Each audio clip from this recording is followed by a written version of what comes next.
কাগজে করে সবগুলো কাগজে প্রবলেম সব কাগজ এখন সে দেখে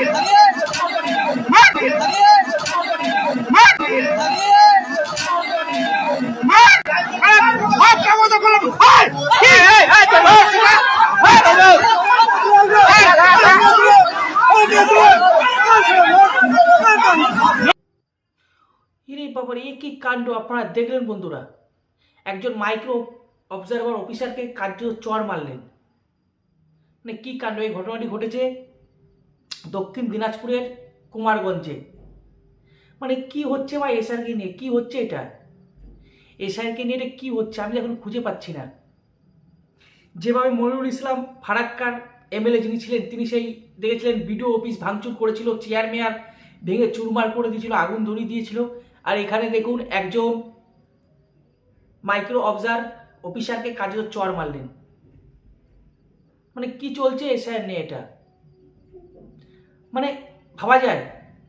এগুলো কি ভাবা যায় যে পশ্চিমবঙ্গে একজন মাইক্রো অবজারভার অফিসার তাকে এইভাবে চর মারছে? আর আমি তো খুঁজে পাই, প্রথম থেকেই বলছি যে নির্বাচন কমিশন কেন এত উদাসীন পশ্চিমবঙ্গের ক্ষেত্রে। আমি এখনো বুঝতে পারছি না যে কেন এত উদাসীন। বা নির্বাচন কমিশনকে তো প্রচুর পাওয়ার দেওয়া হয়েছে সংবিধানের 324 ধারা অনুযায়ী, তারা কেন কোনো কিছু করছে না আমি খুঁজে পাচ্ছি না বন্ধুরা। আপনারা অবশ্যই কমেন্টে জানায়। এর থেকেও একটা মারাত্মক ভিডিও দেখাবো আমি। এই ভিডিওটা দেখলেন যে চর মারলো, মানে আমি কি বলবো আমি ভাবতেই পারছি না। আরেকটা ভিডিও দেখাচ্ছি, যে ভিডিওটা হুগলির তারকেশ্বরের ভিডিও, হুগলির তারকেশ্বরের ভিডিও। আপনারা দেখুন, ভিডিওটি দেখলে ভাই আপনারা নিজেরাই অবাক হয়ে যাবেন। দেখুন আগে ভিডিও।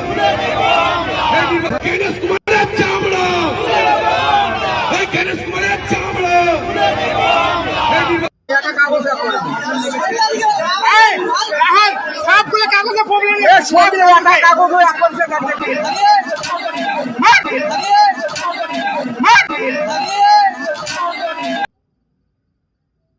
মানে শুনলেন, এরপর কি বলবেন যে আমাদের পশ্চিমবঙ্গের শাসন ব্যবস্থা ঠিকঠাক আছে?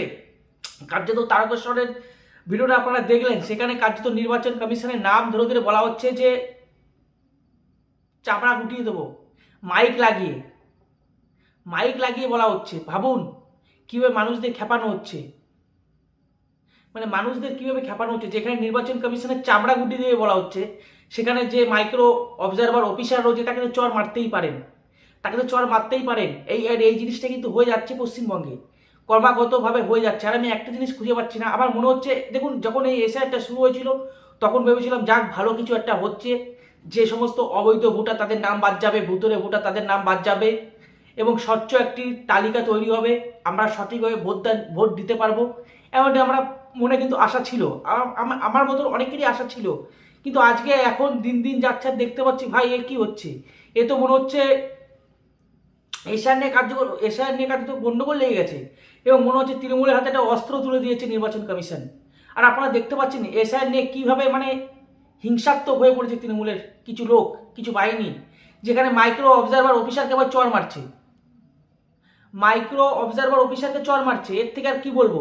আর আমি তো এখনো খুঁজে পাচ্ছি না নির্বাচন কমিশন শুধু কেন চিঠি চালাকি করছে, আদেশ দিচ্ছে যে একে অ্যারেস্ট করুন। মানে অ্যারেস্ট তো করতে হবে নির্বাচন কমিশনকে, কিছুটা করতে হবে নির্বাচন কমিশনকে। থোড়াই কি রাজ্য সরকারকে যদি বলা হয় যে আপনি একে অ্যারেস্ট করুন, থোড়াই কি অ্যারেস্ট করবে? আপনারা কমেন্টে জানান, থোড়াই অ্যারেস্ট করবে? আমি তো এখনো খুঁজে পাই না যে সংবিধান তাদেরকে এতটা ক্ষমতা দিয়েছে 324 ধারা অনুযায়ী, তারা কেন ইউজ করে না সেই ক্ষমতা? আমি এই পশ্চিমবঙ্গের ক্ষেত্রে দেখতে পাচ্ছি না। কিন্তু আপনারা কি বলছেন অবশ্যই কমেন্টে জানান। যে এইভাবে চলছে কার্যত দেখুন কি অবস্থা। আর সেখানে নির্বাচন কমিশন চুপচাপ বসে রয়েছে, শুধু আদেশ দেওয়া হচ্ছে। আচ্ছা আদেশ দিই বা কী হলো? এই যে মনিরুল ইসলাম যিনি ফারাক্কার এমএলএ টিএমসির, তার ইন্ধনে, এবং তিনিই তো নির্বাচন কমিশনকে কত খারাপ কথা বলেছেন, তারপর বিডিও অফিস ভাঙচুর করেছেন, তাকে অ্যারেস্ট করতে বলা হয়েছে, তাকে অ্যারেস্ট করা হয়েছে। যে এফআইআর করা হয়েছে সেই এফআইআরেও তার নাম ছিল না, তারপরে এখন জানা যাচ্ছে উনি কি একটি চিঠি লিখেছেন নির্বাচন কমিশনারকে। ভাবুন, নির্বাচন কমিশনকে তিনি একটি চিঠি লিখেছেন। তো এইভাবে যদি চলতে থাকে পশ্চিমবঙ্গে, অন্তত আমি যেটুকু দেখছি খুবই হাল খারাপ পশ্চিমবঙ্গের। আর এই এমত অবস্থা যদি ভোট যদি হয় খুব সাংঘাতিক।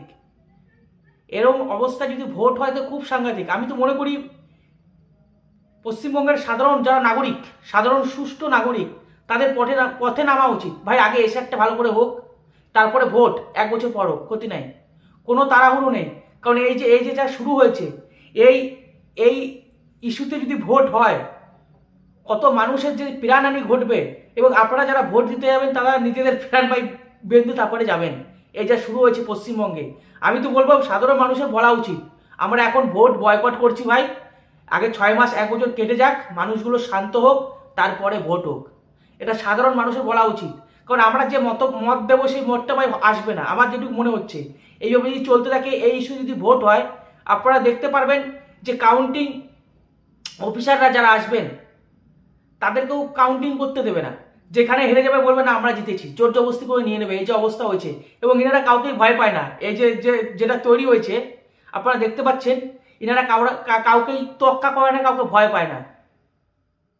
তো আমি এর জন্যই বলছি, এই ইস্যুতে যদি ভোট হয়, এই যে অবস্থা পশ্চিমবঙ্গের, যেখানে মাইক্রো অবজার অফিসারদের মারা হচ্ছে, সেখানে যারা ভোট কাউন্টিং করবে তাদের কি অবস্থা হবে, এবং যারা ভোটের দিনে যারা ভিতরে বসে থাকবে পুলিং এজেন্ট, তাদের অবস্থা কি হবে, আমি তো এখন খুঁজে পাচ্ছি না। এই অবস্থা যদি ভোট হয়, মারাত্মক অবস্থা হবে। এর জন্য সাধারণ মানুষের ভাই বাইরে নামতে হবে, মিছিল করতে হবে, যে এখন আমরা ভোট চাই না, এখন আমরা ভোট চাই না, তো ভোট চাই না। আগে ভাই সুস্থ হবে, এসআর হবে, পশ্চিমবঙ্গের যে শাসন ব্যবস্থা ভেঙে পড়েছে সেটা আগে সুস্থভাবে তৈরি হবে, মানুষের যত রাগ আছে সব মিটে যাবে, তারপর ভোট হোক, তারপর ভোট হোক, হোক 1 বছর পর, কোনো ক্ষতি নেই। আমি সেটাও মনে করি, হোক না রাষ্ট্রপতি শাসন, কি আছে, আমি যেটুকু মনে করি যেটুকু ভালো। আর নারা যারা বোঝেন যে ভোট হোক, তারা যাবেন ভোট দিতে, আপনাদের প্রাণ আপনাদের হাতে রেখেই যাবেন।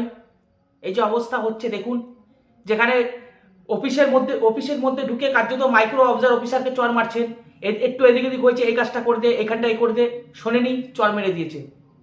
আর তারপরে আমি একটা ভিডিওতে দেখালাম তারকেশ্বরের, হুগলির তারকেশ্বর, সেখানে নির্বাচন কমিশনের চামড়া গুটিয়ে দেবো আমরা, কীভাবে স্লোগান দিচ্ছে, তারপরও নির্বাচন কমিশন চুপচাপ বসে রয়েছে।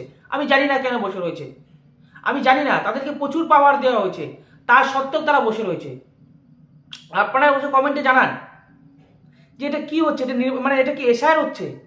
আর আমি তো এখনো বুঝতে পারছি না যে যেখানে ভাই এসআইআর করতে গিয়ে দেশের নির্বাচন কমিশন মানে যেভাবে তারা কি দেখতে পাচ্ছে না যে এই এসআইআর করতে গিয়ে তাদের নিজের লোকেরাই মার খাচ্ছে, যেখানে তাদের নিজের লোকেরাই মার খাচ্ছে, সেখানে এই ইস্যুতে যদি ভোট হয়, তারা সেই ভোটটা কি সুষ্ঠুভাবে করতে পারবে? আপনাদের কি মনে হচ্ছে এই মাইক্রো অবজার অফিসার কারা, তাদের নিজের লোক, তারাই এখানে নিরাপদ নয়, তারা তো মার খাচ্ছে? আমার তো মনে হয় নির্বাচন কমিশনার যিনি আছেন, তিনি যদি পশ্চিমবঙ্গে কোনোদিন আসেন বিনা সিকিউরিটিতে, ইনারা যা শুরু করেছে তাদেরকে তাকেও মারবে।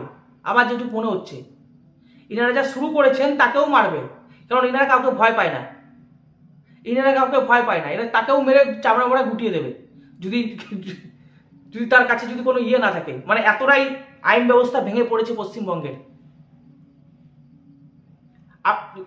আপনাদের কি মনে হচ্ছে আপনারা অবশ্যই কমেন্টে জানান। আগের দিন দেখলাম খালি শুধু পরিযায়ী শ্রমিকের মৃত্যু নিয়ে 2 দিন বেলডাঙ্গা বন্ধ করে দিলেন, 2 দিন, যেটা দক্ষিণবঙ্গের সঙ্গে কানেক্ট রাস্তা, সেটাকে আপনারা বন্ধ করে দিলেন, এবং কাদের ইন্ধনে বন্ধ করা হয়েছে আপনারা সকলেই জানেন। তো আইন শৃঙ্খলা কি পশ্চিমবঙ্গে ঠিক আছে? আপনাদের কি মনে হচ্ছে এই এসআইআরটাকে নিয়ে যেভাবে জলগোলা করা হচ্ছে? আমি তো এখন ভাই দ্বন্দ্বে আছি যে মেন লিস্ট বেরোবে, যে নামের তালিকা বেরোবে, যে লিস্ট বেরোবে, ভোটের লিস্ট, সেখানে জানি না কি দেখবো আমরা জানি না কি দেখবো। আরেকটি ঘটনা হয়েছে যেটা ভাই খুবই মারাত্মক, এর জন্য আমি বলছি যে ভোটটা পরে হোক, 1 বছর পরে হোক। কি হয়েছে, যে লিস্ট কাদের নাম বাদ গেছে, সেই লিস্ট কোথাও দেখছি টানানো হয়ে গেছে। ভাবুন, কোথাও দেখছি টানানো হয়ে গেছে লিস্ট, অথচ নির্বাচন কমিশন সেই লিস্টই এখনো বার করেনি।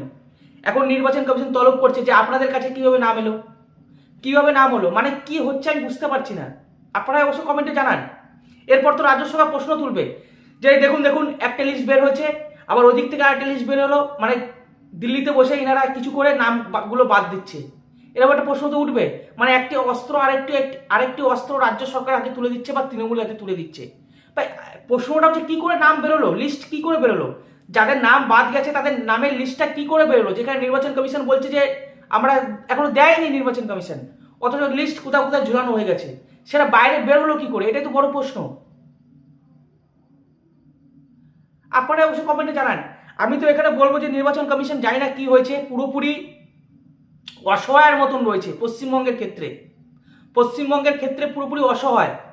এরপর যখন মেন লিস্ট বেরোবে তখন জানি না পশ্চিমবঙ্গে কী হবে। পশ্চিমবঙ্গে হয়তো তখন আগুন জ্বলবে, আগুন জ্বলবে না পুরো ছাই হবে তা জানি না আমি, হয়তো আগুন বাগুন জ্বলে পুরো ছাই হয়ে যাবে পশ্চিমবঙ্গে সেদিন। আমি যেটুকু বুঝতে পারছি এই যে ভাবভঙ্গি আপনারা দেখছেন, মানে আপনারাই কমেন্টে জানান যে কী অবস্থায় রয়েছে পশ্চিমবঙ্গে এখন,